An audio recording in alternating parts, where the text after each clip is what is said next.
Hi friends, good morning. எல்லோரும் எப்படி இருக்கீங்க? இன்றைக்கி எங்கள் அத்தை சமையல் அவியல்.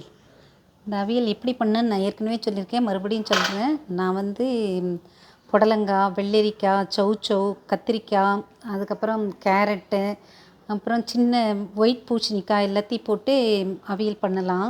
சேப்பங்கிழங்கு கூட போடலாம். உருளைக்கிழங்கையும் போட்டிருக்கேன்.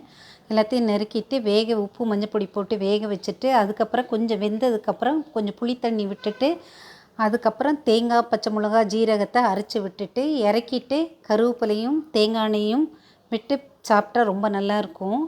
அதுக்கப்புறம் இது ரசம், பூண்டு ரசம், தக்காளி எல்லாம் போட்டு புளியை கரைச்சிட்டு தக்காளி போட்டு உப்பு அப்புறம் கொஞ்சம் ரசப்பொடி போட்டுட்டு கொதிக்க வச்சுட்டு, அதுக்கப்புறம் கொஞ்சம் துவரம்பருப்பு வெந்த துவரம்பருப்பையும் அதில் விட்டுட்டு கொஞ்சம் எக்ஸ்ட்ரா தண்ணி விட்டுட்டு கடுகு, ஜீரகம், அப்புறம் பூண்டையும் நல்லா வறுத்து போட்டான்னா ரொம்ப நல்லாயிருக்கும்.